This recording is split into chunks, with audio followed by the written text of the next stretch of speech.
Mustaqillikning 35 yilligi.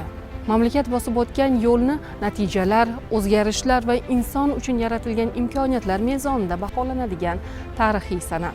Bu jarayonda ta'lim alohida ahamiyatga ega.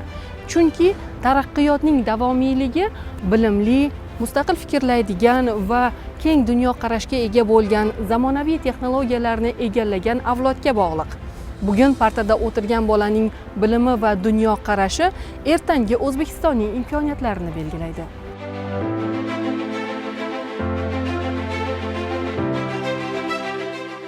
Bugungi kunda Surxondaryo viloyatida 1008 ta maktab faoliyat yuritmoqda. Ularning 978 tasi davlat, 12 tasi nodavlat, 17 tasi ixtisoslashtirilgan maktab hamda bittasi prezident maktabidir. Viloyat maktablarida 560 ming nafardan ziyod o'quvchi ta'lim olmoqda. Maktabgacha ta'lim tizimi esa 3155 ta muassasani qamrab olgan. Ularda 217 ming nafardan ortiq bola tarbiyalanmoqda. Maktabgacha ta'lim bilan qamrov 72,6% ga yetgan. Mustaqillikning 35 yili davomida mamlakat ta'lim tizimida ixtisoslashuv tushunchasining o'zi ham yangi mazmun kasb etdi. Viloyatdagi ixtisoslashtirilgan maktablarda 6004 nafar, prezident maktabida 165 nafar o'quvchi tahsil olmoqda.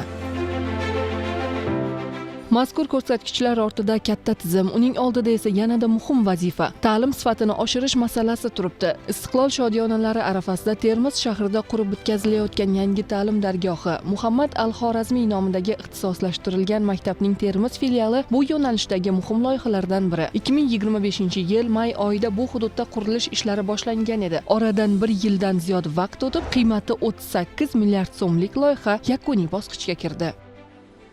Ayni paytda bunyodkorlik ishlarining 90% o'z nihoyasiga yetkazilgan.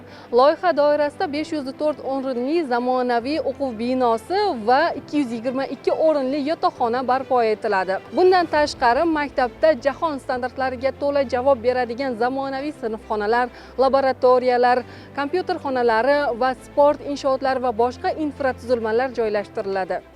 Bu qurilishimizda mustaqilligimizni 35 yilligiga munosib tuhfa sifatida qurib bitkazib topshirishni rejalashtirmoqdamiz. Hozirgi qurilishimizda ichki pardozlash ishlari to'liq tugatilib bitkazilib, hozirgi kunda yana tashqi fasad ishlari amalga oshirilyapti. Tashqi tomondan avtomobil qo'yish joylari tayyorlanmoqda va nogironligi bo'lgan shaxslar uchun maxsus joylar shakllantirilib, qurilish ishlari jadal olib borilmoqda. Loyihani umumiy qiymati 38 milliard so'mni tashkil etadi. Yana asosan issiqlik va sovutish tizimi kiritilgan bo'lib, ichkarida hozir yangi zamonaviy fan ko'l ishlari bajarildi.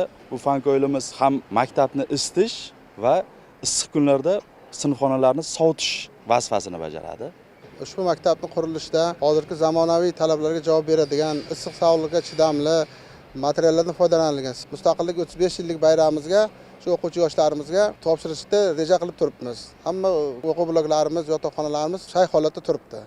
Al-Xorazmiy nomi jahon ilm-fani tarixida algoritm va algebra tushunchalari bilan bog'langan. Oradan asrlar o'tib, buyuk olim nomi bilan atalgan zamonaviy maktablarda endi yangi avlod aniq fanlar va axborot texnologiyalari sirlarini o'rganmoqda. Barpo etilayotgan ushbu maskanda ham ta'limning aniq maqsadga yo'naltirilgan modeli yo'lga qo'yiladi. Muhammad Al-Xorazmiy ixtisoslashtirilgan maktabning Termiz filiali aniq va IT fanlariga ixtisoslashtirilgan. O'quvchilar fanlarni chuqurlashtirilgan dasturlar asosida o'zlashtiradi. Nazariy bilimni amaliyot bilan bog'lash uchun zamonaviy laboratoriyalar va texnologiyalardan foydalanish ko'zda tutilgan.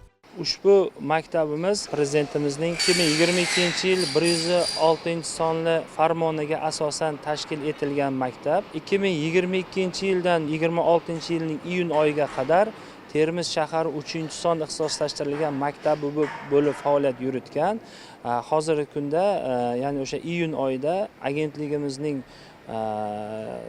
buyrug'i bilan Muhammad Al-Xorazmiy nomidagi ixtisoslashtirilgan maktab Termiz filiali sifatida qayta tashkil etildi. O'quv jarayonlarimiz bizda haftasiga 5 kunlik o'quv kunida tashkil etiladi va umumiy kunlik yuklamasi 8 soatdan iborat bo'ladi. Aniq hamda IT fanlariga ixtisoslashtirilgan maktab bo'lib, fanlarimiz fizika, matematika, ingliz tili hamda informatika axborot texnologiyalari fanlaridan iborat. Kirish imtihonlari davlat imtihoni asosida tashkil etiladi. Bunda 5-sinflarga matematika, ingliz tili hamda yuqori sinflarning bo'sh o'rinlariga esa fizika, matematika, ingliz tili fanlaridan imtihon bo'ladi.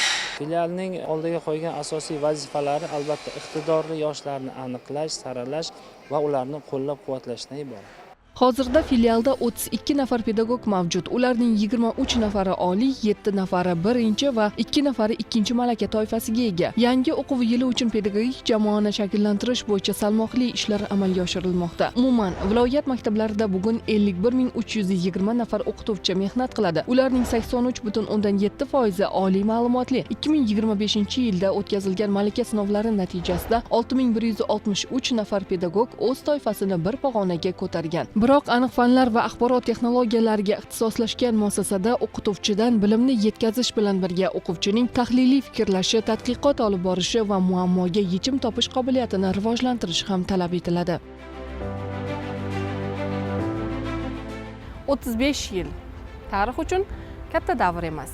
Lekin inson hayoti nuqtai nazaridan bu butun bir avlodning shakllanish davri. Bundan 35 yil oldin, ya'ni mustaqillikning ilk yillarida maktabga endigina qadam qo'ygan bolalar bugun farzandini ta'limga yetaklab kelayotgan ota-onalardir. Lekin bugungi ta'lim kechagidan farq qiladi. Bundan 35 yil avval, boringki 10 yil avvalgi o'quvchilar IT loyihalar, dasturlash, robototexnika va aniq fanlar orqali global maydonga chiqish imkoniyati haqida tasavvurga ham ega bo'la olmaydi. Bugungi yoshlarga boqing. Biz ta'limda chin ma'noda sakrash qildik deya olamiz. Keyingi yillarda yurtimizning barcha sohalarida islohotlar tashkil qilinmoqda. Xususan, ayniqsa ta'lim-tarbiya sohasiga alohida e'tibor qaratilyapti. Boisi ta'lim-tarbiya mamlakatning rivoji uchun muhim vosita hisoblanadi. Chunki rivojlangan mamlakatlar misolida ham buni ko'rishimiz mumkin. Shuning uchun yurtimizda qadr rostlayotgan turli xil ko'rkam, muhtasham inshootlar, xususan maktablar, turar joylar fikrimizni dalillaydi. Mana biz qarshimizda turgan muhtasham Muhammad al-Xorazmiy nomidagi ixtisoslashtirilgan maktab Termiz filialining binosi fikrimizni dalillaydi. Ayni shu o'quv muassasasida kelgusida yurtimizning rivoji uchun munosib hissa qo'shadigan, yangi O'zbekistonning jahon hamjamiyatida o'z o'rniga ega bo'ladigan yoshlar tarbiyalanadi deb umid qilamiz. Ushbu ta'lim muassasasining nomi ham bizning qadriyatimiz bilan, Renessans davrining eng qomuschi olimlarining nomi bilan yuritilishi ham faxrlanarli hol. Mana hozirda 3-ixtisoslashtirilgan maktabimiz Surxondaryoda yagona bo'lgan Al-Xorazmiy maktabiga o'zgartirilyapti. Bu biz uchun hayajonli onlardan bittasi. Yaqinlashib kelayotgan mustaqilligimiz kunimizga juda katta sovg'a bo'ldi, chunki Surxondaryoda 780 mingdan ortiq yoshlar bo'ladigan bo'lsa, ularning barchasi mana shunaqa zamonaviy ko'rkam binolarda ta'lim olishga intilishadi va orzu qilishadi. Men bo'lsa bugun shunaqa tashabbuskorlik bilan yaratilgan maktablarda ta'lim olishga musharraf bo'lyapman. Men yoshligimdan matematika, fizika va ixtisoslashtirilgan fanlarga qiziqganman. Al-Xorazmiy maktabida yoshligimdan tayyorlanganman. Bugun uddaladim. Ochilsa a'lo baholarga o'qib, yangi natijalarga erishishga harakat qilaman. O'g'lim shu Al-Xorazmiy maktabiga birinchi o'rinda 100%lik natija bilan qabul qilindi. Biz bundan juda ham xursand bo'ldik. Yaxshi natijalar olib, yurtimizning bayrog'ini yana ham ko'kka ko'taradigan darajada yetishtirib berishadi degan umidda shu maktabga beryapmiz. Yoshligidan matematika, mental arifmetika fanlariga juda qiziqadi. Bu fanlar bo'yicha ko'plab respublika hamda xalqaro olimpiadalar g'olibi. Shahrimizda shunday maktab ochilgan biz juda ham xursand bo'ldik, quvondik. Bugun O'zbekistonda yoshlarning ilm olishi uchun barcha imkoniyatlar yaratilgan. Asosiy mezon bu imkoniyatlar qanday bilimga, bilim esa qanday g'oyaga, g'oya esa qanday natijaga aylanishidadir. Mustaqillikning 35 yilligi arafasida yangi bir zamonaviy maktab o'z eshiklarini ochadi. Uning keyingi tarixi esa bu yerda ta'lim oladigan yoshlarning yutuqlari bilan yoziladi. Zero mustaqil mamlakatning kelajagini mustahkamlashning eng ishonchli yo'li uning intellektual salohiyatini yuksaltirishdir.